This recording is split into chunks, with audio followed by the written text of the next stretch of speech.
Bharatiya Janata party में आम आदमी पार्टी के ब्लू आइड बॉय रहे राघव चड्ढा आ गए हैं। वो अकेले नहीं आए, अपने साथ 6 और सांसद लेके आए। जो वो कहते थे कि हमारी पार्टी के विधायकों और सांसदों को तोड़ के दिखाओ, तो लीजिए ना, आपकी तो पूरी की पूरी पार्टी गायब कर दी। तो वहां पे अरविंद केजरीवाल के सिलेक्शन प्रोसेस पे सवाल उठाने की जरूरत है कि ईडी को भेज दिया, अगले दिन शामिल करा लिया, और अब उसी आदमी को पार्टी का अध्यक्ष, दुनिया की सबसे बड़ी पार्टी का अध्यक्ष मिठाई खिला रहा है। अरे भाई, उसको दूरी रखो ना। बाकी के जो 4 सांसद हैं, तो क्या अशोक मित्तल जी बाकी के 4 सांसदों के अपना पैसा रखे हुए थे क्या? चेहरा तो राघव चड्ढा है, सब लोग देख रहे हैं कि सब राघव चड्ढा ने आम आदमी पार्टी छोड़ दी, लेकिन जो पर्दे के पीछे की पूरी रणनीति थी वो तो संदीप पाठक की। और ऐसा लग रहा है ये सारे सांसदों को लाने की लीड कर रहे हैं राघव चड्ढा। लेकिन संदीप पाठक जी की पूरी एक्टिविटी आप देखिए तो आम आदमी पार्टी आज जिस मुकाम पे है उस मुकाम तक पहुंचाने में जितनी भूमिका अरविंद केजरीवाल जी की फ्रंट पे है, उतनी ही भूमिका संदीप पाठक की बैक पे है। कुछ सालों का, 1.5 दशक का जो आम आदमी पार्टी का इतिहास है, उसमें ऐसे कम से कम 20-25 संदीप पाठक रहे हैं और गए हैं। इससे बड़े बड़े भी लोग गए हैं। क्या पंजाब चुनाव पर ये जो ताजा घटनाक्रम हुआ है, इसके दूरगामी असर देखने को मिलेंगे? संदीप पाठक वो व्यक्ति है जिसने गुजरात में आम आदमी पार्टी का खाता खोला।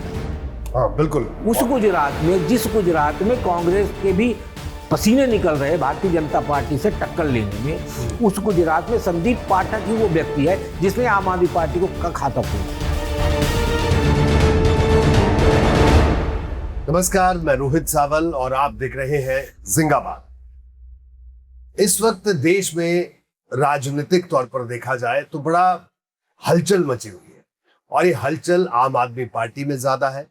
और भारतीय जनता पार्टी में आम आदमी पार्टी के ब्लू आइड बॉय रहे राघव चड्ढा आ गए हैं। वो अकेले नहीं आए, अपने साथ 6 और सांसद लेके आए राज्यसभा के, यानी कुल 7 सांसद भारतीय जनता पार्टी में आम आदमी पार्टी के शामिल।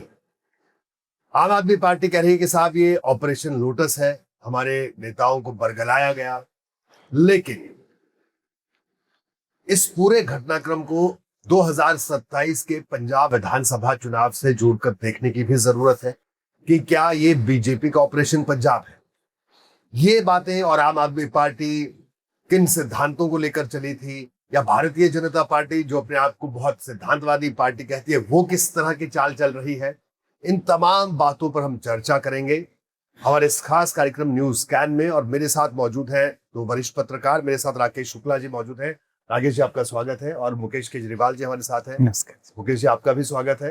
लेकिन ये मुकेश केजरीवाल है, तो मुकेश भाई आप बताइए सबसे पहले, क्या लग रहा है आपको कि जिस तरह से ये 7 सांसद भारतीय जनता पार्टी में आए, आप इसे किस नजरिए से देखते हैं? क्या ये सामान्य दल बदल है कि ठीक है साहब, आपको इंपॉर्टेंस नहीं मिल रही थी राघव चड्ढा को आम आदमी पार्टी में, तो वो बीजेपी में चले गए, या इसके मायने बहुत बड़े, एक बड़ी रणनीति का हिस्सा है? ये सामान्य तो नहीं है। अगर किसी भी पार्टी के अनुपात में देखें तो 10 में 7 तो 2/3 होते हैं, उससे भी ज़्यादा हो गए। तो सामान्य तो बिल्कुल भी नहीं है। और इसमें कई तरह के सांसद हैं। राघव चड्ढा जैसे हैं जो कि शुरुआत से साथ में थे।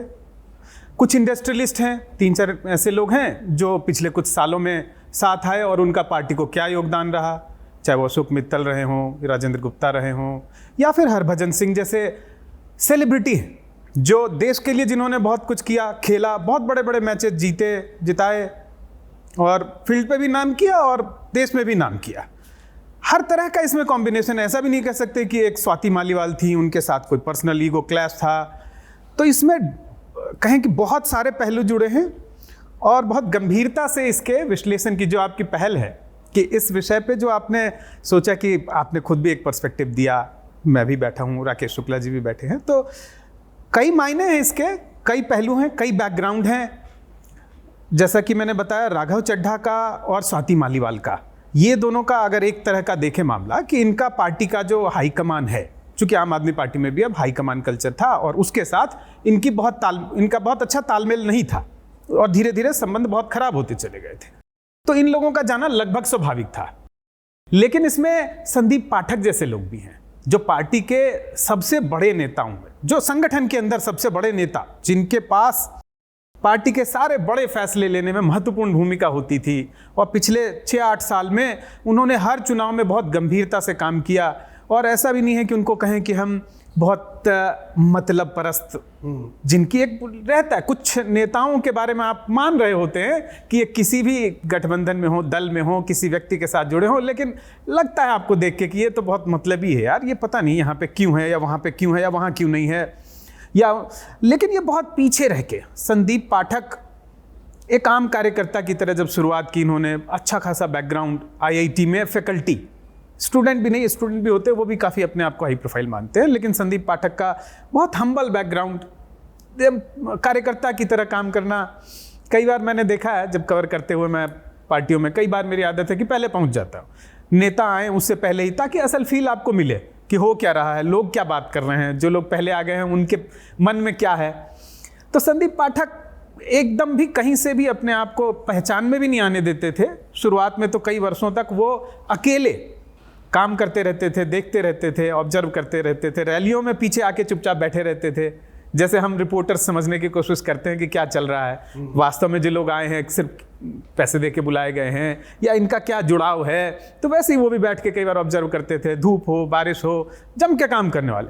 तो मैं अभी, अगर इस बात में और बातचीत होती रहेगी, लेकिन मैं शुरुआती तौर पे ये कहना चाह रहा था कि ये सामान्य बात नहीं है, महत्वपूर्ण घटना है राजनीति में भी, और इसमें अलग अलग पहलू हैं। राकेश जी, आपने तो कई दौर देखे, कई दल बदल देखी, कई पार्टियों को बनते हुए देखा, कई पार्टियों को टूटते हुए देखा, और ये जो कल की घटना है, राघव चड्ढा वाली घटना, आप ये बताइए कि भारतीय जनता पार्टी के पंजाब में 2 विधायक हैं, लेकिन अब राज्यसभा में पंजाब के कोटे से बीजेपी के पास 6 सांसद हो गए। तो ये जो गणित है, ये जो दल बदल है, आप इसको किस तरह से देखते हैं कि एक लंबी रणनीति का हिस्सा है, इसके आगे भी अभी और कुछ बाकी है? एक अपने बड़ी देसी कहावत है कि भाग्यशाली का जो है वो भूत हल जोतता है।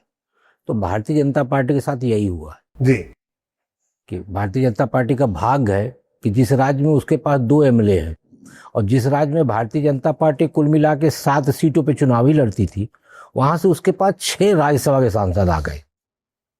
तो भाग्य तो हुआ जी। अब जो आप जिक्र कर रहे हैं, जब 7 सांसद हैं, उन 7 सांसदों को आप रोहित भाई एक एक करके स्कैन करिए जी। तो जब आप स्कैन करेंगे तो आपकी नज़र एक जगह टिकेगी जी। और वो व्यक्ति है संदीप पाठक। क्योंकि फ्रंट में हमें राघव चड्ढा दिख रहे हैं और ऐसा लग रहा है ये सारे सांसदों को लाने की लीड कर रहे हैं राघव चड्ढा, लेकिन संदीप पाठक जी की पूरी एक्टिविटी आप देखिए तो आम आदमी पार्टी आज जिस मुकाम पे है उस मुकाम तक पहुंचाने में जितनी भूमिका अरविंद केजरीवाल जी की फ्रंट पे है, उतनी ही भूमिका संदीप पाठक की बैक पे है। अब ये 6 सांसदों का आप आकलन करिए तो पंजाब में जो सरकार बनी है उस सरकार को कैसे, मतलब अपने को रिप्लेस कैसे करना है कांग्रेस को, उसकी जगह पे आम आदमी पार्टी को कैसे लेके आना है, ये पूरी रणनीति बनाने वाले संदीप पाठक है। संदीप पाठक जी ने वहाँ पे कांग्रेस के वोटर पर फोकस नहीं किया, उन्होंने फोकस किया अकाली दल पे। क्योंकि जब वहाँ सर्वे हुआ, सर्वे में पाया गया कि नाराजगी अकाली के प्रति और कांग्रेस के प्रति दोनों है, लेकिन नाराजगी में सर्वाधिक नाराजगी जो है अकाली दल के प्रति है और उसमें मजीठिया जी पे है। तो उन्होंने उन जगहों को फोकस किया जहाँ जहाँ मजीठिया का इम्पैक्ट था और वहाँ उन्होंने प्रोजेक्ट किया एक ईमानदार पार्टी का, और ये भी बताया कि क्योंकि ये दोनों बेईमान पार्टियां हैं तो आप हमें विकल्प के रूप में चुनिए। लेकिन विकल्प के रूप में चुनने के लिए भी एक पूरा फार्मूला तैयार करना पड़ता है। संदीप पाठक जी ने वो फार्मूला तैयार किया। अब आप देखिए अशोक मित्तल कौन है। जहाँ तक मेरी जानकारी, अशोक मित्तल जी को राज्यसभा तक पहुँचाने में अरविंद केजरीवाल जी के साथ संदीप पाठक जी की भी भूमिका है, बड़ी भूमिका उनकी। राजेंद्र गुप्ता जी को भी राज्यसभा तक ले जाने में संदीप पाठक जी की भूमिका है। तो संदीप पाठक जिनका मतलब खुले तौर पे यानी पर्दे के बाहर कोई रोल नहीं है, उनको यूं ही राज्यसभा नहीं दिया केजरीवाल जी ने, वो राज्यसभा पाने के हकदार थे इसलिए उनको दिया गया जी। जैसे बाकी बहुत सारे लोगों को अरविंद केजरीवाल ने बाकई पे प्रसाद की तरह बांटा, चाहे विधानसभा हो, लोकसभा हो, राज्यसभा हो, लेकिन संदीप पाठक ने अपनी बुद्धि, अपने विवेक और अपनी मेहनत से ये पद हासिल किया। तो ये जो पूरा घटनाक्रम जो हम देख रहे, इस पूरे घटनाक्रम में मुझे लगता है इस पूरे कुनबे को जोड़ने में संदीप पाठक जी की ही भूमिका है और उन्हीं के रणनीति के तहत फ्रंट पे तो राघव चड्ढा दिख रहे, लेकिन बैक पे अभी भी जितना आम आदमी पार्टी को मजबूत करने में संदीप पाठक जी की भूमिका थी, मुझे लगता है आज उतना ही कमज़ोर होने में भी संदीप पाठक जी की भूमिका को नहीं नकारा जा सकता। ये बड़ा दिलचस्प पॉइंट राकेश जी ने निकाला कि चेहरा तो राघव चड्ढा है, सब लोग दिख रहे हैं कि साहब राघव चड्ढा ने आम आदमी पार्टी छोड़ दी, लेकिन जो पर्दे के पीछे की पूरी रणनीति थी वो तो संदीप पाठक की थी। केजरीवाल जी, नहीं, मुझे थोड़ा सा राकेश सर का काफ़ी जानकारी है। मेरे जानकारी जितनी है उसमें राघव चड्ढा इस पूरे कू में, जो कहें कि 7 लोगों को एक साथ लेके जाने में, उसकी महत्वपूर्ण भूमिका रही। वो नियमित तौर पे संसद में और जगहों पे भाजपा के शीर्ष नेतृत्व के जो लोग हैं उनसे मीटिंग्स करवाते रहे और 1 by 1 मिलवाते रहे। आप देखिए कि और आम आदमी पार्टी में वैसा भी नहीं है कि आगे फ्रंट कोई और है और पीछे से सारी चीज़ें बिल्कुल रिमोट से चलती हों या बिल्कुल दिमाग किसी और का हो। जैसे कई बार होता है कि जो एक्चुअल दिखाई देता है वो डिसीजंस नहीं ले रहा होता है। तो आम आदमी पार्टी में अरविंद केजरीवाल अधिकांश फैसले खुद से लेते हैं, यहाँ तक कि वो सोशल मीडिया के पोस्ट भी खुद ही लिखते और ड्राफ्ट करते और शेयर करते हैं अपने पोस्ट। खुद ही लिखते हैं? बिल्कुल। तो उसमें न तो किसी और के पास एक्सेस होता है, न वो किसी, यहाँ तक कि शेयर भी नहीं करते। तो इसमें संदीप पाठक की महत्वपूर्ण भूमिका है, लेकिन ऐसे जो कुछ सालों का, 1.5 दशक का जो आम आदमी पार्टी का इतिहास में, उसमें ऐसे कम से कम 20-25 संदीप पाठक रहे हैं और गए हैं। इससे बड़े बड़े भी लोग गए हैं। और रही बात इन 7 लोगों के साथ, एक खास चीज है, इन 7 में से किसी ने भी कोई चुनाव उस तरह से जो लोगों में जनाधार नहीं होता, और कोई चुनाव जीतने का, चाहे वो हरभजन सिंह हो, चाहे वो ये तीनों तो इंडस्ट्रियलिस्ट ही हैं जी। लेकिन एक बात और मुकेश जी, तो जन नेता नहीं। हाँ, जन नेता नहीं है, लेकिन जो जानकारी हमारे पास है कि 2022 का जब पंजाब का चुनाव हुआ तो पंजाब के 12,000 गांव में एक एक बूथ का आंकड़ा जुटाना, उस बूथ पर कितने लोग किस धर्म के हैं, किस जाति के हैं, किस इकोनॉमिक बैकग्राउंड से आते हैं, उन तक किस तरह की इंफॉर्मेशन आपको पहुंचानी है, इन सारी बातों के शिल्पकार कौन थे? पाठक, संदीप पाठक। मतलब इस तरह की बातें भी सामने आई कि उस, यानी जो भी राकेश जी भी बात हाँ, हाँ। कि संदीप पाठक पूरे संगठन की वो धुरी थे। अब ये बताइए मुझे मुकेश जी कि ये ठीक वैसी बात होगी, यानी संदीप पाठक आम आदमी पार्टी के वही हैं जो बीजेपी के BL संतोष है? नहीं, जैसे आप मैं दूसरा उदाहरण देता हूं, जैसे प्रशांत किशोर है, वो अलग अलग पार्टियों के लिए काम करते हैं, सारा मॉडल बनाते हैं, एग्जीक्यूट करवाते हैं, तो वो उस तरह का भी कह सकते हैं। नहीं, लेकिन वो तो पार्टी के कार्यकर्ता थे मुकेश जी। हाँ, दोनों में फर्क है। नहीं, दोनों में अंतर है। देखिए, हम संदीप पाठक जी को प्रशांत किशोर जी की कंपनी की तरह नहीं रख सकते। संदीप पाठक जी पूरी तरह से समर्पित थे आम आदमी पार्टी के लिए और समर्पण के साथ काम किए, और संगठन महामंत्री का जो पद अरविंद केजरीवाल जी ने कुछ सोच के दिया होगा। अब जैसा अभी मुकेश जी ने कहा, बहुत सही उदाहरण उन्होंने दिया। मैंने 2 संगठन महामंत्रियों को देखा। भारतीय जनता पार्टी, मैंने संजय जोशी जी को देखा कि यदि वो किसी आयोजन में पहुंचते थे तो बिल्कुल लास्ट की कुर्सी पे वो जाके बैठ जाते थे बिना किसी को बताए। यदि मान लीजिए किन्हीं कारण से थोड़ा सा देर से पहुंचे तो लास्ट की जो रो होती थी उसमें चुपचाप जाके बैठ जाते थे और पूरा कार्यक्रम में रहते थे। फिर यदि कोई देखा और उनको बोला कि आप अगली पंक्ति पे आ जाइए तो इशारा कर देते थे, नहीं, कार्यक्रम सुचारू रूप से चलने दो। आम आदमी पार्टी में उसी पद्धति के संदीप पाठक भी थे। संदीप पाठक जी को मुझे लगता है कि आम आदमी पार्टी का समूचा कार्यकर्ता भी नहीं जानता होगा, क्योंकि वो जनसभा, रैली, ये सब जगहों पे जाने वाला व्यक्ति नहीं। लेकिन जनसभा कैसे होगी, रैली कैसे होगी, हमको रैली कैसे सफल करना है, हमको जनसभा कैसे सफल करना है। और जो आपने आंकड़ा दिया एकदम सही है, IIT का व्यक्ति है, उसके पास तो टिप्स में सारी चीज़ें हैं। और जब टिप्स में है, सारा रणनीति वो बना रहे, तो रोहित जी को कहाँ जाना है, क्या बोलना है, कि उसके बोलने से ही करंट दौड़ेगा, ये तो तैयार करने वाला वो व्यक्ति है। तो फ्रंट में तो रोहित जी दिख रहे, यानी केजरीवाल जी दिख रहे, लेकिन बैक की पूरी भूमिका तैयार करने वाले संदीप पाठक जी। तो संदीप पाठक जी को प्रशांत किशोर जी से तुलना करना बिल्कुल कर। प्रशांत किशोर जी एक कंपनी चला रहे और वो मांग और आपूर्ति के सिद्धांत पे काम करते हैं। प्रशांत किशोर जी पार्टी में काम कर रहे, तो उनको संगठन महामंत्री की जिम्मेदारी यही सोच के दी गई कि वो संगठन के लिए काम कर रहे। मेरे पास जो जानकारी है, संदीप पाठक वो व्यक्ति है जिसने गुजरात में आम आदमी पार्टी का खाता खोला है। हाँ बिल्कुल। उस गुजरात में, जिस गुजरात में कांग्रेस के भी पसीने निकल रहे भारतीय जनता पार्टी से टक्कर लेने में, उस गुजरात में संदीप पाठक ही वो व्यक्ति है जिसने आम आदमी पार्टी को का खाता खोला।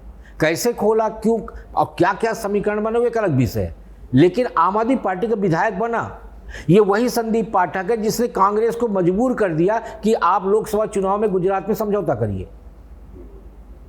नहीं, कांग्रेस समझौता करने के तैयार नहीं थी, गुजरात के लोग विरोध कर रहे थे, लेकिन उन्होंने मजबूर कर दिया। दिल्ली में उन्होंने जो समीकरण प्रस्तुत किए, उस समीकरण के चलते कांग्रेस को लगा कि नहीं भाई साहब, आम आदमी पार्टी के साथ तो हमें जाना चाहिए, नहीं जाएंगे तो हमारे लिए बड़ा नुकसान होगा। लेकिन उसमें हुआ ये कि आम आदमी पार्टी जो बहुत नुकसान में थी, समझौते के कारण नुकसान से बच गई, कांग्रेस जो फायदे में जा सकती थी नुकसान में चली गई। ये होता है रणनीतिकार। जी, तो यानी आपका कहना है कि आम आदमी पार्टी में अभी तक जितनी भी टूट हुई या जो लोग भी छोड़कर गए, ये सबसे बड़ी टूट आप इसे मानते हैं? निश्चित तौर पे। और टूट मैं नहीं मानता, मैं तो ये मानता हूं कि यदि मेरे पास यदि मैं सही आकलन कर पाऊं तो आम आदमी पार्टी की आत्मा निकल रही है। संदीप पाठक का जाना जी क्या है, एक एक करके जुड़ता है तो एक पूरा कुनवा तैयार हो। बिल्कुल बिल्कुल। पार्टी संगठन और संस्थान से खड़े हो। पार्टी कोई एक व्यक्ति नहीं चलाता जी। आज हम ये मान के चल रहे कि अरविंद केजरीवाल जी का करंट है, लोग उनको पसंद करते हैं, लेकिन अरविंद केजरीवाल जी अकेले सोच लेके सब कुछ नहीं कर सकते। जिस दिन अरविंद केजरीवाल जी ने आम आदमी पार्टी का गठन किया, उस दिन भी उनकी चर्चा 5-7 लोगों से साथ हुई, तब वो एक पार्टी का बुनियाद रखे और पार्टी को कैसे लेके चलना है वो सारी चर्चा हुई। हालांकि वो सबको पता है कि फिर वो एक एक करके सारी सीढ़ियाँ हटती गई और लास्ट में छत में अरविंद केजरीवाल जी खड़े दिखे और नीचे कोई सीढ़ी थी ही नहीं, तो कोई चढ़ ही नहीं सकता था। वो सीढ़ी बनती गई, वो चढ़ते गए, लेकिन वो सारी सीढ़ियाँ फिर हटा दिए बाद में। और अब हालत ये हो गई है कि चारों तरफ से दीवारें गिर गई, अब पिलर खड़ा है और छत खड़ा है, उसमें अरविंद केजरीवाल जी दिखाई दे रहे। पिलर और छत खड़ा है, बस ये कहना आपका? नहीं, कहना ये चाह रहे हैं राकेश जी कि पिलर भी टूट गए हैं, सिर्फ छत है। नहीं, पिलर अभी है, पिलर है और तो छत पिलर है। तो आजकल तो अभी दीवारें टूटी है। ये और जब 28वीं 30वीं मंजिल पे घर की दीवार टूट जाती है तो जो पर्दादारी होती है वो समाप्त हो जाती है। हाँ, ये तो बड़ी बात कही आपने जी। किसी भी घर की पर्दादारी उसकी दीवार पे होती है। आम आदमी पार्टी की अभी दीवारें टूटी है, पहले सीढ़ियां टूटी, अब दीवार टूटी है, अभी पिलर और छत बचा है। अब अरविंद केजरीवाल जी के सामने चुनौती ये है कि वो पिलर और छत को बचाते हुए क्या दीवार खड़ी कर पाएंगे या नहीं खड़ी कर पाएंगे, क्योंकि लगातार उनके सामने अब 2 राज्यों का चुनाव है जी, एक पंजाब का, एक गुजरात का जी। और पंजाब सामने खड़ा है। अब पंजाब सामने खड़ा, जहां उनको सत्ता बचाने की चुनौती उसी तरह से जिस दिल्ली में। बिल्कुल। मुकेश जी क्या कहेंगे आप? क्या जिस तरह से अभी राकेश जी बता रहे थे कि अब तो पिलर और छत बचा है, वो दीवारें दोबारा से कंस्ट्रक्ट कर पाएंगे अरविंद केजरीवाल या नहीं? अपने आप में एक बड़ी चुनौती है। और सबसे बड़ा संकट अब ये भी है, जो पंजाब में जो विधायक है, देखिए वो विधायक कौन है, उनको टिकट देने वाले कौन है? तो आपने भी माना कि संदीप पाठक की बड़ी महत्वपूर्ण भूमिका रही चुनावों में, तो उनको टिकट देने की रणनीति बनाने वालों में संदीप पाठक, उनको चूज करना था कि उनको एमएलए का टिकट दिया जाए, वो व्यक्ति संदीप पाठक। तो राजनीति में जो संपर्क होता है वो बड़ा महत्वपूर्ण है, चाहे वो जनता के साथ संपर्क हो चाहे नेताओं के साथ हो। तो ऐसे में तो अभी जो विधायक वहां पर चुनकर पहुंचे उन पर भी तो संकट के बादल वाली स्थिति है। हाँ, कह रहे थे लोग, अभी भी कुछ लोग कह रहे थे कि हो सकता है कि वहां पे बीजेपी सरकार बना ले। आपने भी सुना होगा कि पंजाब में आम आदमी पार्टी की सरकार का तख्ता पलट करके बीजेपी सरकार बना सकती है, सुना ही होगा। हाँ, इस तरह की बातें हो रही हैं, होती रहे, लेकिन नहीं हो रही हैं, बहुत गंभीरता से हो रही हैं। जैसे राकेश जी ने कहा कि दीवारें चली गई, दीवारें गायब हो गई, उसकी एक एक जो उसमें पत्थर लगे थे या ईंटें लगी थी वो कोई चुरा के ले गया। आपके देखते हैं आपके पड़ोसी से या जो आपके गांव का की धर्मशाला या मंदिर थी उसमें से कोई चोर आके एक एक ईंट चुरा के ले गया, और आप तारीफ करने में लगे कितना चोर ने किस कारीगरी से, किस हुनर से ईंटें निकाली कि पिलर है, छत है, दीवारें गायब हैं। चोर के लिए आइए ताली बजाते हैं, let's clap for the thief. तो एक गंभीर बात इसमें यह है कि मैंने एक बात कही थी कि इन 7 में से कोई भी ऐसे नहीं है जो जनाधार वाले हों। दूसरा कि ऐसे कम से कम भी तो 50 मौके आए हैं जिसपे कि इनके पे मरसिया लिखा जा चुका, मरसिया पढ़ा जा चुका कि अरविंद केजरीवाल हैज़ फिनिश्ड। और जैसे कहते हैं ना बिल्ली की 9 जिंदगियां होती हैं, वैसे इन्होंने कई बार साबित किया नहीं, कि कोई घटना बताना चाहेंगे किस रेफरेंस से, कोई किस्सा कि जिससे आप ये कह रहे हैं कि जैसे अभी आकलन ये भी है कि साहब दीवारें गिर गई लेकिन पिलर और छत बाकी है, आपको लगता है कि दोबारा से जो रिवाइवल की स्थिति है, क्योंकि आपने उस संगठन को बाय डिजाइन भी देखा, बड़े करीब से देखा कवर करते हुए। मैंने अन्ना आंदोलन के समय से देखना शुरू किया, राकेश जी भी देखते रहे, कई मौके आए, एक बार की बात नहीं है। मुझे याद है कि जब खूब जोरदार भीड़ होती थी और पूरे देश में उन्माद होता था अन्ना आंदोलन के बाद, उसके बाद उसी जंतर मंतर पे ये लोग बैठते थे और मुश्किल से 50 लोग भी नहीं होते थे, तब भी मर्सिया पढ़ा गया। फिर जब इन्होंने पॉलिटिकल पार्टी बनाई, उस समय भी कहा गया कि अब तो अन्ना आंदोलन भी खत्म और केजरीवाल भी खत्म और इसके साथ के लोगों की भी कोई क्रेडिबिलिटी नहीं रही।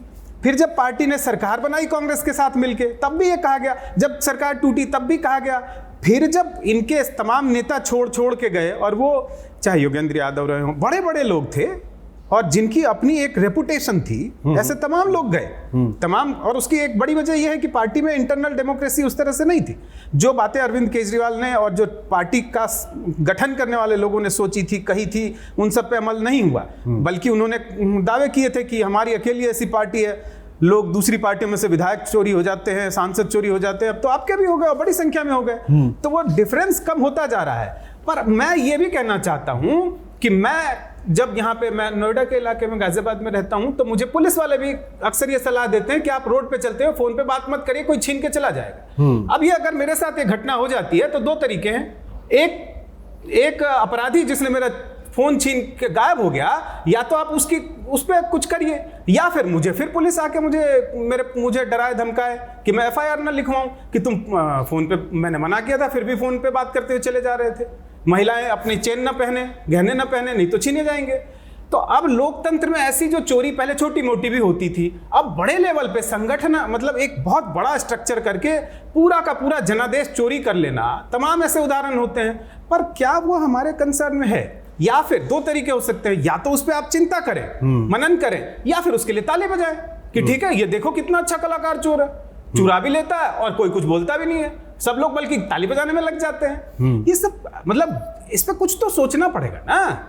मैं दोनों चीजें कहता हूं कि जब ऐसे इंडस्ट्रियलिस्ट को, राजेंद्र गुप्ता या अशोक मित्तल जैसे इंडस्ट्रियलिस्ट को कार्यकर्ताओं के कीमत पे दिया जाता है इनाम, पुरस्कार, राज्यसभा, तो भी सवाल है। लेकिन जब उन सांसदों को इस तरह से एक साथ, और ऐसा नहीं है, आप देखिए ED का छापा पड़ता है, मतलब कुछ चीजें होती हैं पर्देदारी में, मगर आप जिस दिन राघव चड्ढा को हटा के उसके कुछ दिनों के अंदर आप ED का छापा पड़वाते हैं, और एक डिजाइन कितना दिखाई देता है, कितना ऑब्वियस हो गया है। हम किस समाज में रह रहे हैं जहां पे सरकारी एजेंसियों का इतना भी लिहाज नहीं है कि आप विपक्ष के नेताओं को, आप देखिए ना, मतलब इसके लिए किसी अध्ययन की, किसी बड़ी समझ की, बहुत कूटनीति की, राजनीतिक विश्लेषण की जरूरत है क्या कि ED को भेज दिया, अगले दिन शामिल करा लिया, और अब उसी आदमी को पार्टी का अध्यक्ष, दुनिया की सबसे बड़ी पार्टी का अध्यक्ष मिठाई खिला रहा है। अरे भाई, उसको दूरी रखो ना, कहो ना कि तुम तो पहले ED से क्लियर हो के आओ।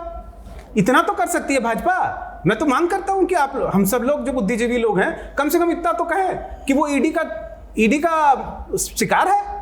अगर वो दुनिया की सबसे बड़ी पार्टी और भाजपा के राष्ट्रीय अध्यक्ष उसको मिठाई खिला के स्वागत कर रहे हैं, तो ED वालों का हो सकता है मनोबल टूट जाए। आप दूरी रखिए, कहिए कि ठीक है, तुम भाजपा में आना चाहते हो, अभी नहीं आ सकते भाई, इसमें क्या बुराई है, इतना तो कर सकते हैं। ठीक है मुकेश जी, मैं एक बार फिर से आपके पास, राकेश जी, अब आपसे इस चर्चा को आगे बढ़ाते हैं, थोड़ा आगे आते हैं। मुकेश जी ने तमाम बातें कही, उन्होंने अपनी बात बताई, लेकिन सवाल ये है कि एक तो वो जो विधायक है, विधायकों पर जो तलवार लटक रही है, जो दिख रही है आप लोगों की, वहां पर भी टूट हो सकती है। और जब मैं टूट की बात हम कर रहे हैं, तो हम ये नहीं कह रहे हैं कि साहब की बीजेपी वहां सरकार बना ले, हम तो आकलन कर रहे हैं यहाँ बैठ के। लेकिन क्या पंजाब चुनाव पर ये जो ताज़ा घटनाक्रम हुआ है, इसके दूरगामी असर देखने को मिलेंगे? जिस तरह से पंजाब में जो स्थिति है, पंजाब में अगर अकाली की बात करें, अकाली दल की, तो अकाली दल छिन्न भिन्न पड़ा है। कांग्रेस की स्थिति सबके सामने, कांग्रेस की क्या स्थिति है। तो आम आदमी पार्टी इकलौती पार्टी वहां दिख रही थी अभी तक पंजाब में, लेकिन इस दल बदल के बाद वो स्थिति पूरी तरह से बदल गई है। क्या ऐसा आकलन आपका है? नहीं, मुझे लगता है आपने बिल्कुल सही कहा। मेरा अपना मत है, जो परिस्थितियां मैं देख रहा हूं, उसमें विधायकों से ज़्यादा CM के ऊपर तलवार लटक रही। और आप देखिए, पिछले 2 साल से कई ऐसे अवसर आए जब खबरें भी छपी कि मान जी और केजरीवाल जी के बीच में थोड़ा सा दूरी बढ़ी है।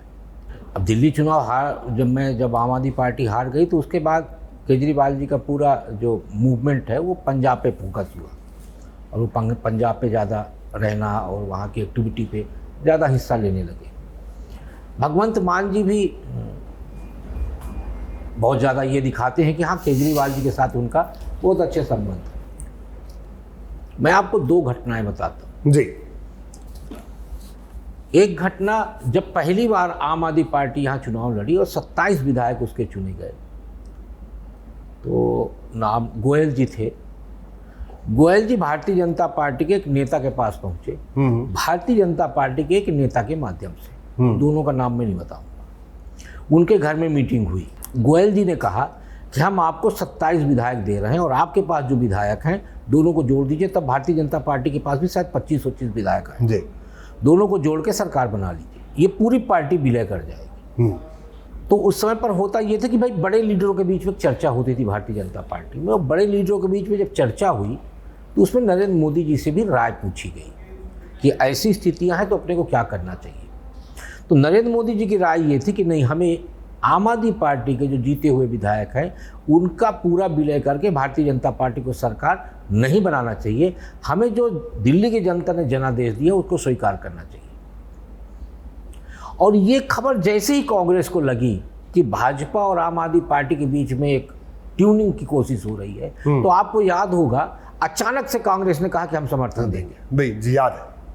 तो कांग्रेस यूं ही नहीं आई थी आम आदमी पार्टी को समर्थन देने के लिए। कांग्रेस इसलिए आई थी कि आम आदमी पार्टी के विधायक और भारतीय जनता पार्टी के विधायक मिलकर सरकार न बना ले।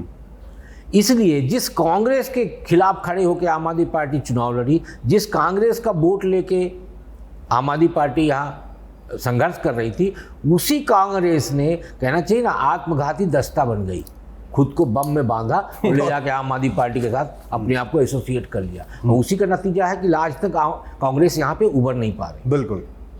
तो ये एक ऐसा घटनाक्रम था कि जब, ये मैं बिल्कुल प्रमाणित बात बता रहा हूँ कि ऐसा हुआ था, तो उस समय पर भारतीय जनता पार्टी चाहती तो यदि सरकार बना लेती तो आज आम आदमी पार्टी कहाँ होती। तो हम इसको कह सकते हैं गर्भ में ही मृत्यु हो जाती। बिल्कुल। हमने आम आदमी पार्टी का एक वो दौर भी देखा है कि जब आम आदमी पार्टी चुनाव लड़ी तो उसके पास ना कैडर था, ना कार्यकर्ता था, ना पोलिंग एजेंट था। तब हम लोग पोलिंग में घूम रहे थे और रोहित भाई, आप विश्वास नहीं करेगा, मोहल्ले का हर नागरिक खुद को आम आदमी पार्टी का कार्यकर्ता मान रहा। बिल्कुल, मुझे याद है, ठीक से याद है। और रात में इसी दिल्ली में आप पता कर लीजिए, रात में 11:30 बजे तक वोटिंग हुई है। यानी 5 बजे के बाद कोई भी ऐसा पोलिंग परिसर नहीं था जो स्कूल का, जहां खचाखच मेला की तरह भीड़ न लगी और लोग बोले वोट डाल के जाना है। तो पहली बार कम सीट और दूसरी बार सर्वाधिक सीट जीतने का कारण यही था कि वहां अरविंद केजरीवाल जी चुनाव नहीं लड़े थे। सभी राजनीतिक दलों के खिलाफ यहाँ की दिल्ली की जनता चुनाव लड़ी थी और उस जनता ने चुनाव लड़ के अरविंद केजरीवाल जी को एक तरफा सीट दिलवाई और उनको मुख्यमंत्री बनाया। क्यों? क्योंकि ये बिल्कुल सही है कि अरविंद केजरीवाल जी ने आम आदमी पार्टी के रूप में ये लोगों के सामने प्रोजेक्ट किया कि एक ईमानदार राजनीतिक दल का गठन हुआ है और हम अन्य राजनीतिक दलों से इतर काम करने वाले व्यक्ति जी। और फिर मैं बस में सफ़र करता था दिल्ली में, अभी भी करता हूँ। दिल्ली में बस में चलते समय यदि आप अरविंद केजरीवाल जी का जिक्र कर दीजिए नकारात्मक रूप से, तो पूरी बस खड़ी हो जाती थी लड़ने के लिए। बिल्कुल। नहीं, ऐसा नहीं है, अरविंद जी ऐसे नहीं है, आप ऐसी बात नहीं कर सकते। इस दिल्ली में उसी बस में हमें सफ़र में अरविंद केजरीवाल जी की आलोचना भी सुनाई दी, तो दोनों पक्ष सामने आए। तो क्या कारण था कि जिस अरविंद केजरीवाल जी को दिल्ली की जनता हीरो मान रही थी, उस अरविंद केजरीवाल जी को धीरे धीरे वो खलनायक के रूप में देखने लगे। ये इन कारणों का विश्लेषण भी जरूरी है मुकेश जी। मुकेश जी, एक और अहम सवाल ये है कि अभी जिसका जिक्र अभी राकेश जी भी कर रहे थे कि क्या जेल जाने के बाद अरविंद केजरीवाल की पार्टी से पकड़ जो है वो ढीली हो गई या उसके बाद जो स्थितियां थी, क्योंकि देखिए बहुत उम्मीदें थी लोगों को, जिसका जिक्र राकेश जी भी कर रहे हैं, और दिल्ली में शुरुआती दौर में केजरीवाल सरकार ने डिलीवर भी किया, तो लोगों ने उसको देखा भी, हाँ मुफ्त बिजली की बात थी, तमाम चीज़ें थी। लेकिन आज जब 2026 का ये घटनाक्रम है, आज जहाँ पर खड़ी है आम आदमी पार्टी, तो क्या लगता है कि क्या ये जेल जाना एक बड़ी वजह थी कि पार्टी से पकड़ कमज़ोर हो गई?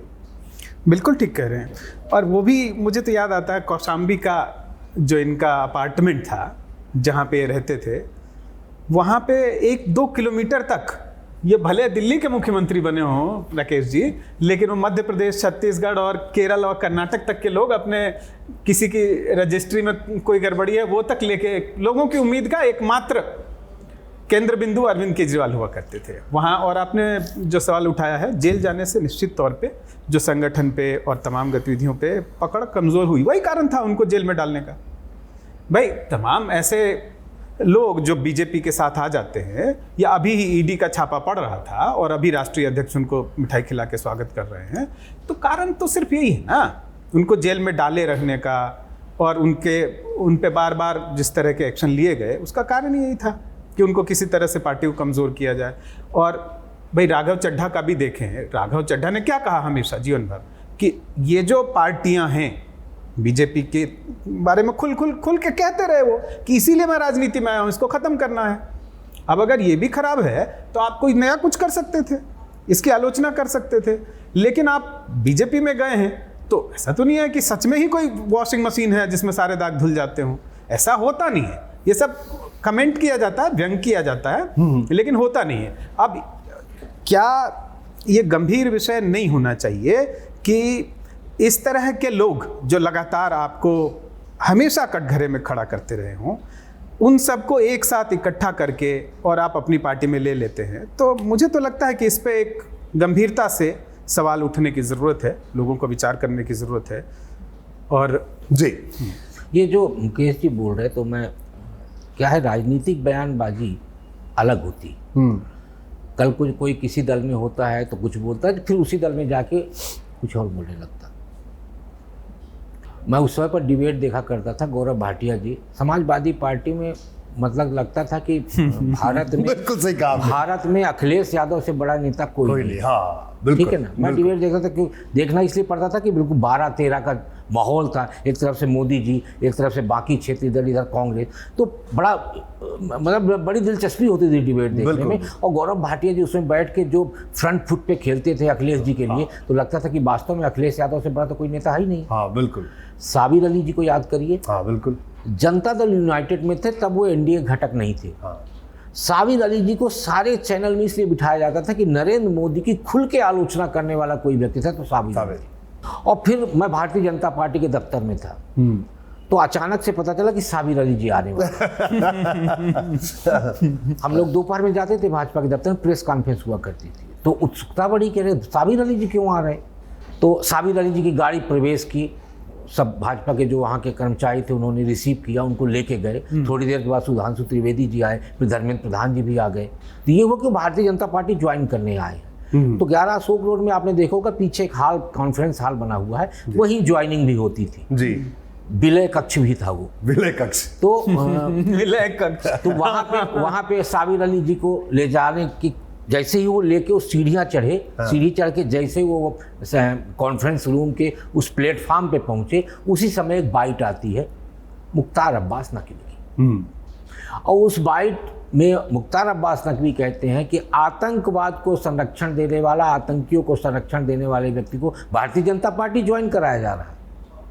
तो उनको बुके दे के और वो भगवा पहनाते, उसके पहले ही साबिर जी को फिर हाथ पकड़ के बाहर ले आया गया। ये मैं प्रत्यक्षदर्शी हूँ, मैं देखी हुई बात मैं बता। दिलचस्प घटना है। हाँ, तो साबिर अली जी को बाहर लाया गया। अब साबिर अली जी जब गए तो उत्साह में थे, जब लौटे तो उनकी समझ में नहीं आ रहा था कि बिना गमछा बिना बुके के हमको वापस क्यों ले जा रहे, आप जल्दी आइए कुछ काम है, ये कह के उनको लाया गया। बाहर ला के उनको एक कक्ष में बिठा दिया गया, और कक्ष में बिठाने के बाद अब तक सारा मीडिया आ गया।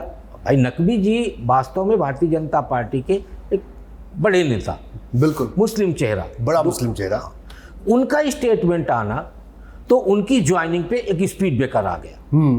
फिर वो साबिर अली जी को 10 मिनट के बाद, हमें लगता है चाय पिलाए नहीं पिलाए भाजपा वाले, मैं नहीं कह सकता, अंदर कक्ष में थे वो।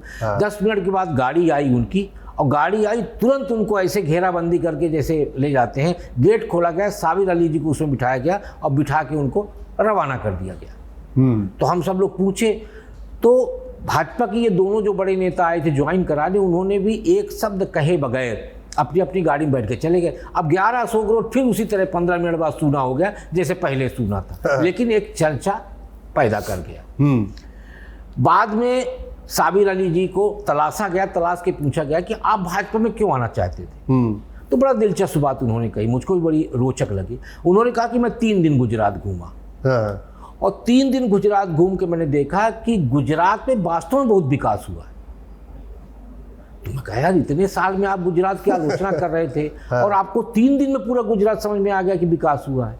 विकास तो हुआ है, तो ये आपको पहले भी समझ में आना चाहिए। बोले इससे ज़्यादा मैं कुछ नहीं बोलूँगा। उसके बाद साबिर अली जी संक्रमित हो गए, क्योंकि भाजपा के दफ्तर चले गए थे, तो कांग्रेस में भी नहीं जा सकते, जेडीयू से बाहर हो गए, तो दूसरे दल उस संक्रमित व्यक्ति को नहीं लिया, तो बाद में वो मुस्लिम मोर्चा में चले गए और आज भी मुझे लगता है हाशिए में है और मुस्लिम मोर्चा में है।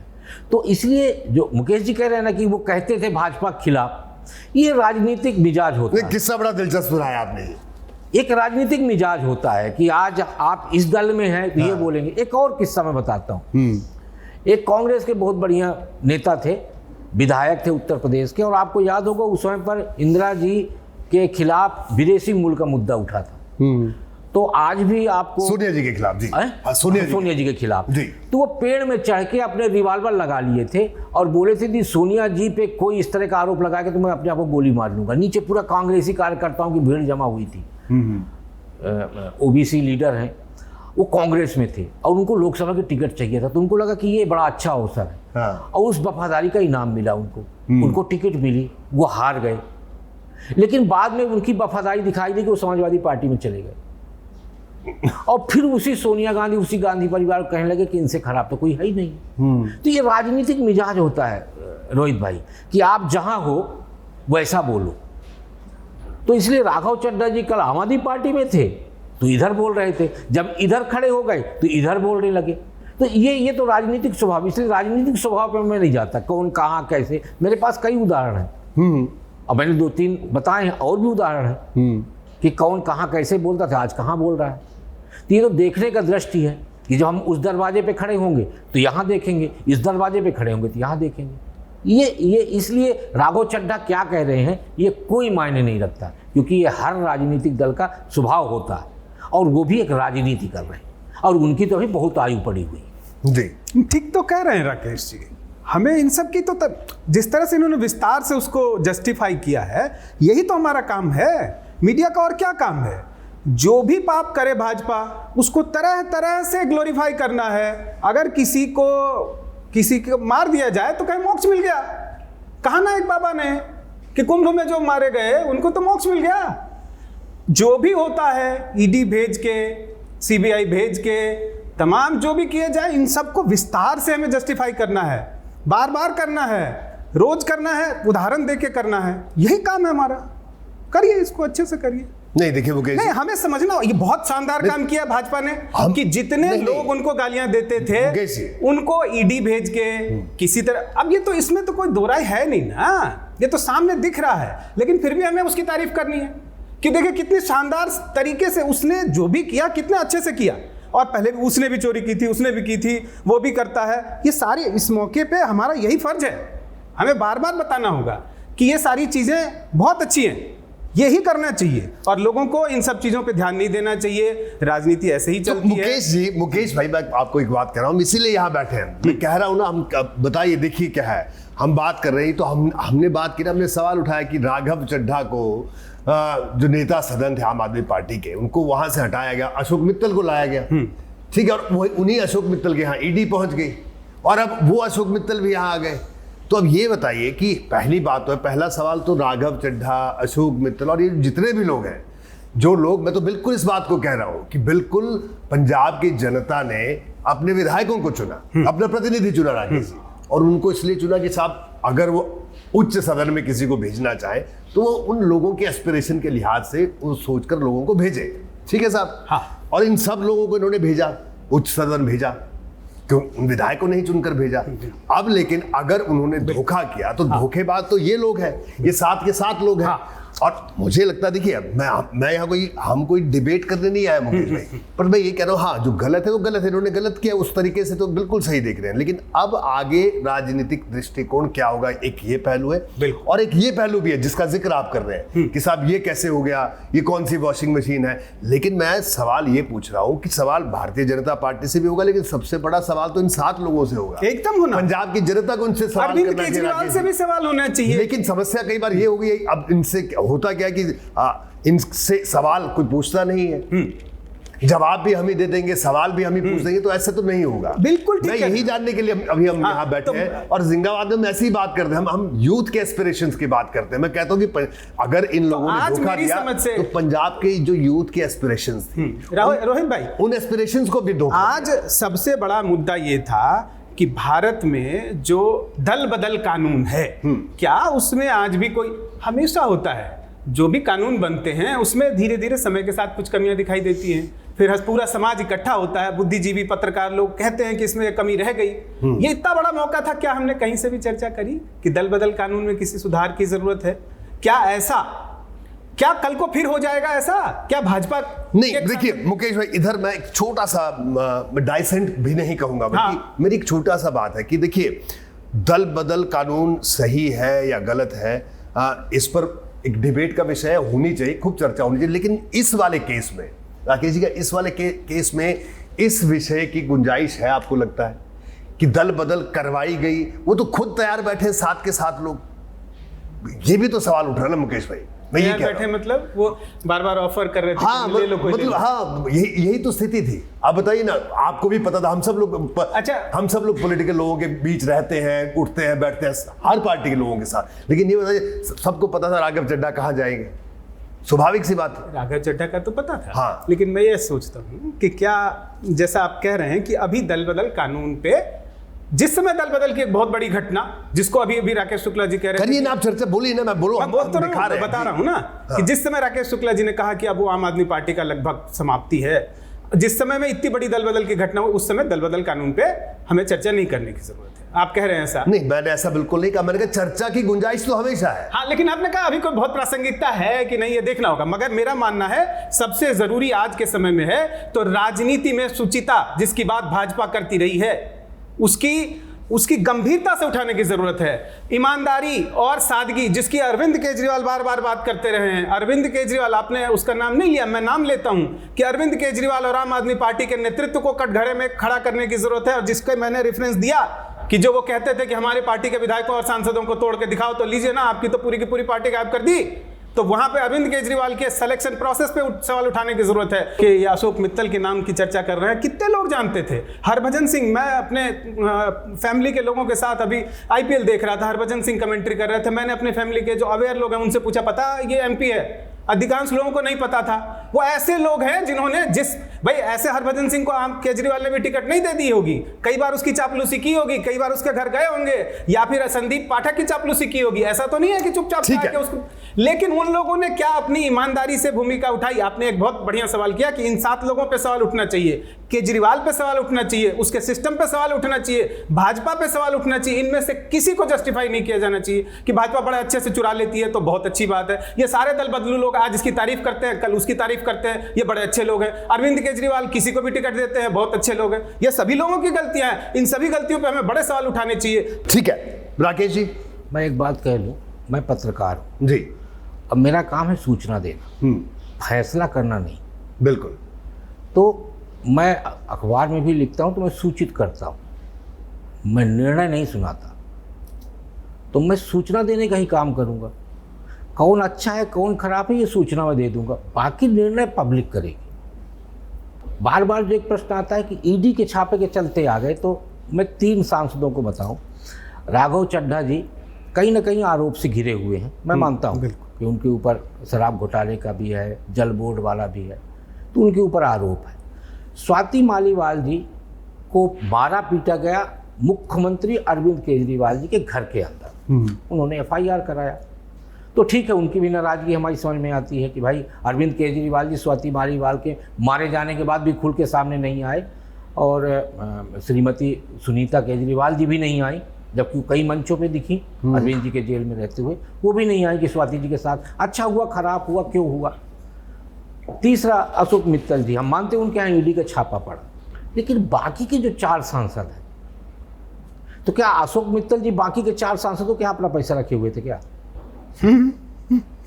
भाई संदीप पाठक हो गए, राजेंद्र गुप्ता हो गए, विक्रम साहनी हो गए, इन लोगों की भाव कैसे बदला कि हमें भारतीय जनता पार्टी में जाना है? भाई इन तीनों की तो हमारी समझ में आता है कि स्वाति जी की नाराजगी है, राघव चड्ढा कहीं ना कहीं आरोपों से घिरे हुए, उनको लग रहा होगा कि हम जेल ना चले जाएं, तो ठीक है भाई हमें बचना चाहिए, तो सत्ताधारी दल के साथ हम जाएंगे। अशोक मित्तल जी बड़े कारोबारी हैं, व्यापारी हैं, उनके यहाँ ईडी का छापा पड़ा, उनको लगा भाई ईडी से भी हमको बचना है तो भाजपा के साथ जाना चाहिए। बिल्कुल, मैं इस बात से सहमत हूँ कि ये तीनों तो कहीं ना कहीं किसी न किसी स्वार्थ के चलते गए हैं, लेकिन बाकी के 4 क्यों गए? उनके अंदर ऐसा कौन सा डर पैदा कर दिया भारतीय जनता पार्टी ने कि उसके चलते उनको लगा कि नहीं, अब हमें यहाँ नहीं रहना है, हमें इन 3 के पीछे पीछे चलना है। तो ये प्रश्न जो है ना, हम जो देखते हैं हम उस पर चर्चा करते हैं, तो देखने में तो हमें यही आ रहा कि 3 तो स्वार्थ में जा रहे, लेकिन 4 जो निस्वार्थ थे वो आखिर आम आदमी पार्टी और अरविंद केजरीवाल को क्यों छोड़ने के लिए विवश हुई।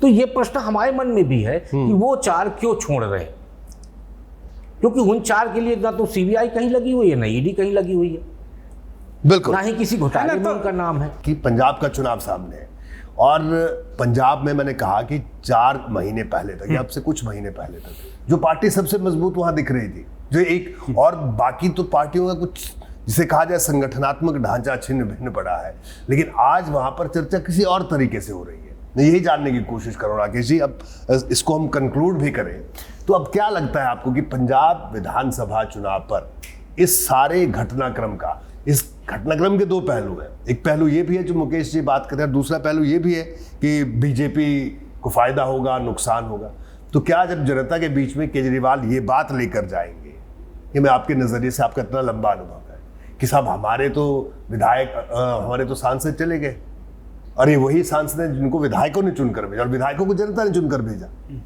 तो कोई ये, क्या ये नैरेटिव भी बन सकता है? नहीं, देखिए अभी तक का जो मतलब उदाहरण सामने आए हैं, उसमें जब कोई व्यक्ति कुछ विधायकों को लेकर किसी दूसरी पार्टी में जाता है, उसके बाद जो उपचुनाव होते हैं, उसमें उपचुनाव में जो पार्टी छोड़ के गए हुए विधायक होते हैं, उनमें से कईयों को नुकसान उठाना पड़ता है।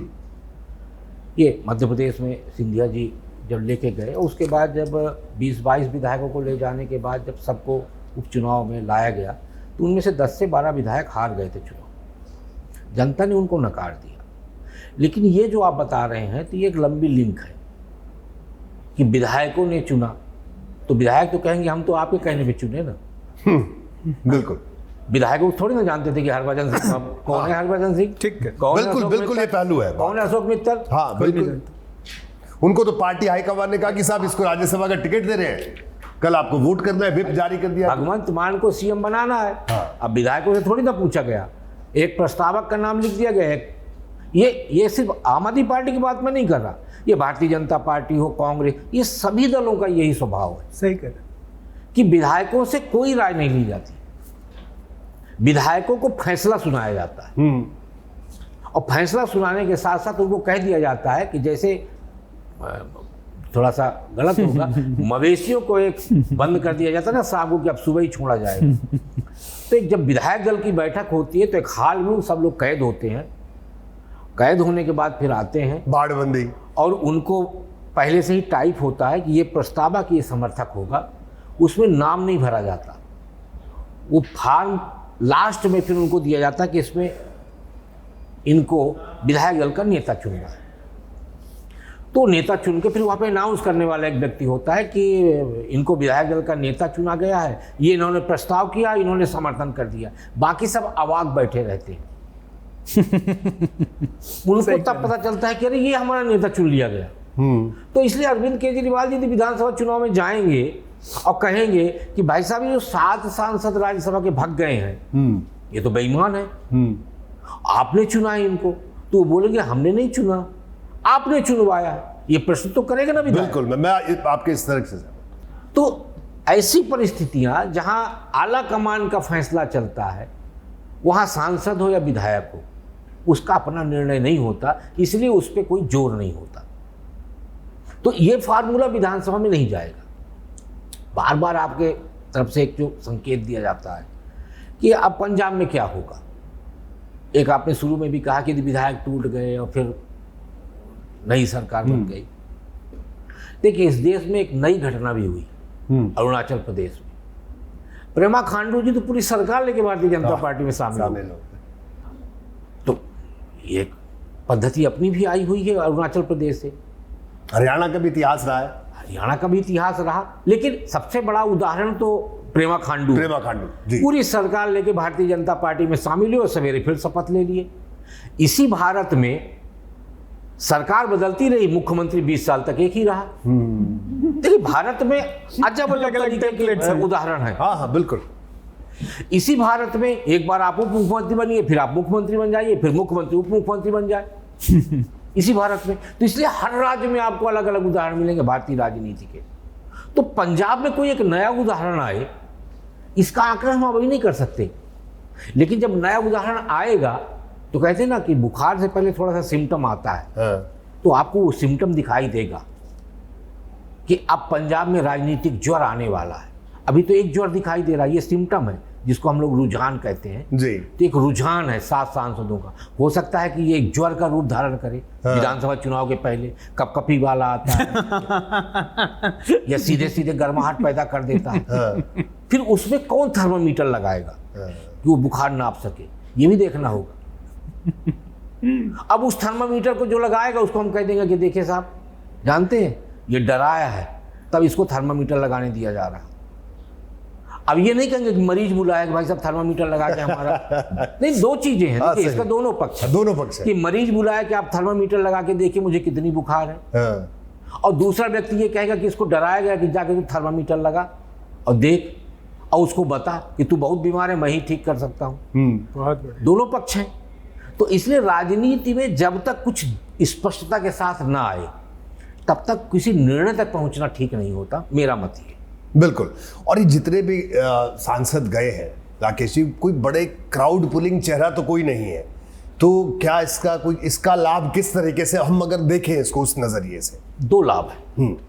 राजनीति प्रदर्शन पे चलती है, और जिस समय पर वो सांसद भारतीय जनता पार्टी ज्वाइन कर रहे हैं तो तात्कालिक लाभ यदि आप देखेंगे तो बंगाल में दूसरे चरण का चुनाव होने वाला है। तो पहले चरण की जो 152 सीटें हैं, उन 152 सीटों में भारतीय जनता पार्टी का अच्छा स्कोर है। लेकिन जो 142 सीटों पे चुनाव होने वाला है 29 तारीख को, वहाँ भारतीय जनता पार्टी कहीं ना कहीं ग्रास रूट पे कमजोर है। तो 2016 का देखिए रिजल्ट, 21 का देखिए रिजल्ट, तो भारतीय जनता पार्टी वहाँ बहुत अच्छी स्थिति में नहीं। भारतीय जनता पार्टी वहाँ अपनी स्थिति स्पष्ट करना चाहती है, मजबूत करना चाहती है। तो मुझे लगता है ये कहीं ना कहीं एक बूस्टअप भी दे सकता है कि बंगाल के लोगों को लगेगा कि भारतीय जनता पार्टी यदि अच्छी नहीं होती तो आम आदमी पार्टी के 7 सांसद क्यों आते भारतीय जनता पार्टी ज्वाइन करने। देखिए, सारा नैरेटिव का खेल होता है। तो एक ये नैरेटिव बना, हम ये नहीं कहते बहुत बड़ा स्कोर, लेकिन 1-2% ऐसा वोटर जो ये सोच ले, तो भारतीय जनता पार्टी यदि मान लीजिए आज 5% वोट पाने वाली है सेकंड फेज में, यदि उसका 1 से 2% का भी यदि इजाफा हो गया तो क्या 2-4 सीटों का अप डाउन नहीं मारेगा वो? बिल्कुल। एक दूसरा फायदा यदि संख्या बल से देखें तो आज राज्यसभा में भारतीय जनता पार्टी का संख्या बल बहुत अच्छा नहीं है। ये बड़ा मुद्दा है। तो यदि 7 सांसद आपको फ्री में मिल रहे तो आपका स्कोर बढ़ गया ना। तो कल को जो आपके सामने बाधाएं आती हैं बिलों को लेकर राज्यसभा में, जो विपक्षी दल बार बार आंख तरेड़ देता है, बिल पास नहीं होने देंगे, तो ये सांसद तो आपके लिए कहीं ना कहीं एक मददगार साबित हो। बिल्कुल बिल्कुल। तो ये 2 अभी के हिसाब से जो मेरी समझ में आ रहा है, मेरा आकलन है, ये मैं ये नहीं कहता कि यही आकलन हो सकता है, पर तात्कालिक तौर पे जो पहला फायदा दिख रहा है मेरे को वो है नैरेटिव का, और दूसरा फायदा मेरे को दिखाई दे रहा है कि राज्यसभा में भारतीय जनता पार्टी के राज्यसभा सांसदों में 7 बोनस मिल गए। ये कंक्लूजन है इस पूरे जो घटनाक्रम हुआ है, ताजा घटनाक्रम। ये मेरा अपना आकलन। बिल्कुल बिल्कुल। आप बताइए, आपका क्या कंक्लूजन है? बताइए। जिस तरह से राकेश जी ने कहा कि 2 नजरिए 2 बातें, उस लिहाज से देखा जाए आप क्या मानते हैं कि ये जो चेहरे आए बड़े क्राउड पुलिंग फेस तो नहीं है, लेकिन संगठन के बड़े चेहरे हैं, जैसे हमने संदीप पाठक की बात की या बाकी लोगों की बात की, तो नुकसान तो हुआ आम आदमी पार्टी को, सीधे सीधे दिख रहा है, और किसी का नुकसान किसी का फायदा। नहीं, राघव चड्ढा को भी गंभीरता से लेने की जरूरत है। राघव चड्ढा ने बहुत समय दिया पार्टी को। वो मुझे याद है जब इनके कोर ग्रुप की मीटिंग होती थी, वो बाहर खड़े रहते थे, जहां हर मीटिंग में इनके बाहर देश भर के कार्यकर्ता आते थे, और ऐसा लगता था आज इन सांसदों के साथ खड़े होने के लिए 50 लोग भी नहीं है किसी भी एक भी सांसद के पास। लेकिन इनकी जो बैठकें होती थी आम आदमी पार्टी की, अंदरूनी बैठक है, जनता का कोई लेना देना नहीं है, पार्टी की रणनीति बनानी है, कुछ भी करना है, बाहर कार्यकर्ताओं की फौज होती थी, और उन कार्यकर्ताओं में एक राघव चड्ढा भी होते थे, कुछ फाइलें दबाए हुए कि ये चीज़ें बोलनी है, ये कहूँगा मैं, ये बात करूँगा। तब स्पोक्स पर्सन इनको बनाया गया। काफ़ी अच्छा व्यक्तित्व है, पढ़े लिखे हैं, चार्टर्ड अकाउंटेंट हैं, वहाँ पे रहे। उसके बाद एक मौका ये भी आया कि जब इनको जो तमाम महत्वपूर्ण फैसले होते थे उनमें शामिल किया जाने लगा। इनका संघर्ष का लंबा बैकग्राउंड है, और ये सभी, इनमें से कुछ लोग तो ऐसे हैं, लेकिन वो लोग भी हैं, संत सीचेवाल भी हैं, जिन्होंने ये जो 10 सांसद हैं, 7 चले गए, जो नहीं गए उनमें से एक संत सीचेवाल भी हैं। उनकी तारीफ खुद प्रधानमंत्री भी करते हैं। भाजपा के लोगों के साथ बैर नहीं है उनका, आम आदमी पार्टी के साथ कोई विचारधारा का जुड़ाव नहीं है। उन्होंने शर्त रखी थी कि मैं कभी किसी राजनीतिक कार्यक्रम में नहीं जाऊंगा, तब बनाते हो तो बनाओ। एक वो व्यक्ति है जिसने कहा था मैं अपॉलिटिकल हूं, गैर राजनीतिक हूं। तो राजनीतिक सब चले गए और गैर राजनीतिक बच गए। नहीं, मैं एक उदाहरण दे रहा हूं कि वैसे भी लोग हैं, उनको क्यों नहीं हम लोग आज चर्चा में ला सकते? उनकी भी तारीफ होनी चाहिए ना, कि जिन्होंने, मैंने कहा था कि मैं राजनीति में, आम आदमी पार्टी के रैलियों में नहीं जाऊंगा, फिर भी वो आम आदमी पार्टी के सांसद बने रहे, जबकि भाजपा की ओर से पूरी कोशिश थी, 7 के दम पे। जो आप जो कह रहे थे कि संदीप पाठक अरेंज कर रहे थे, जब राघव चड्ढा दरअसल अरेंज कर रहे थे, उन्होंने सीचेवाल से भी बहुत बार संपर्क किया, क्योंकि पूरी भाजपा ने कहा था 8 होंगे तभी हम करेंगे। 8 इसलिए कि अंतिम समय में अगर किसी ने कर दिया, भाजपा ऐसे कोई छोटा मोटा खेल खेलती नहीं है, 8 होने चाहिए कि कोई अगर अंतिम समय में भी बिदक गया तो हमारा दाव फीका नहीं जाना चाहिए। तो 8 की पूरी कोशिश थी, अंत समय तक थोड़े 1-2 दिन का समय इसी खींचतान में बीता कि कोई एक और लाओ। सीचेवाल के लिए दोनों ने बहुत कोशिश की, सब लोगों ने किया, लेकिन वो देखिए उदाहरण ऐसे लोगों का लेंगे तब लोग शर्मिंदा होंगे, जिसने कहा था कि मैं तुम्हारी राजनीति का हिस्सा नहीं हूं, मैं सिर्फ नदियों के लिए काम करता हूं, पानी के लिए काम करता हूं। संसद में खड़े होकर आईना दिखाते हैं कि पंजाब में भी पानी, पीने के पानी की समस्या होगी, पूरे देश में भी 2030 तक कितने करोड़ लोगों को पीने का पानी नहीं मिलेगा, वो मुद्दे उठाते थे, लेकिन वो भाजपा में तो नहीं शिफ्ट करे। ऐसे लोगों की तारीफ भी करनी होगी। और इसका जो महत्व बताया है, राकेश जी बहुत पुराने पत्रकार हैं, इन्होंने सब कुछ देखा है, रणनीतियां देखी, इन्होंने बिल्कुल सही आकलन किया है। ये निश्चित तौर पे बंगाल में थोड़ा बहुत असर, और जो राज्यसभा का गणित है उसमें अच्छा खासा असर करेगा, और साथ ही पंजाब का जो आपने इससे पहले बात कही थी, और राकेश जी ने भी कही थी कि हो सकता है कि ये सिम्टम जो है वो वास्तव की बड़ी डिजीज का सिम्टम दिखाई दे, तो ये हो भी सकता है कि इससे एक माहौल बने। और अभी लगभग 50 गुना है आम आदमी पार्टी के विधायक भाजपा से, फिर भी आप कहने वाले को किसी को कुछ नहीं कह सकते। अभी आपने भी सुना होगा, मैंने पूछा ही था, राकेश जी ने भी सुना होगा कि वहाँ पे हो सकता है कि भाजपा सरकार बना ले। राकेश जी ने सही मौके पर सही उदाहरण देते हैं। इन्होंने प्रेमा खांडू का उदाहरण दिया कि कैसे पूरी सरकार वो लेके चले गए। तो जिस पंजाब में 117 में से 2 भाजपा के विधायक हैं, वहाँ भी हम सबको ये विश्वास है भाजपा की इस कला पे, उस कला को जो भी नाम दे, कि 117 में से 2 और दूसरी तरफ कितने, आपसे लगभग 50 गुना विधायक, उस सरकार को भी, जनता की चुनी हुई सरकार को भी हम आप सब सोच रहे हैं किस दिन ये गिरा सकते हैं। तो ये 3 चीजें हैं, संक्षेप में अगर कहें, हम निचोड़ के तौर पे देखें तो 2 पॉइंट राकेश जी ने कही, तीसरा पॉइंट उन्होंने किसी और हवाले से। ठीक है, बिल्कुल Rakesh ji, thank you very much, और आपका भी बहुत बहुत शुक्रिया मुकेश जी। तो कुल मिलाकर एक खबर थी कि दल बदल हुई है, राघव चड्ढा तमाम सांसदों के साथ, संदीप पाठक के साथ कुल 7 लोग आम आदमी पार्टी से बीजेपी में चले गए। इस खबर के अंदर क्या क्या था, क्या क्या पहलू है, इस तरफ के भी उस तरफ के भी, और हमारा नजरिया क्या है, ये जानने की कोशिश हमने की अपने इस खास कार्यक्रम न्यूज स्कैन में। इसी तरह से जब भी कोई बड़ी खबर होगी और जिस पर आपको बड़ी सूचनाओं की जरूरत होगी, उसको समझने की जरूरत होगी, हम फिर आपके सामने आएंगे। Thank you very much.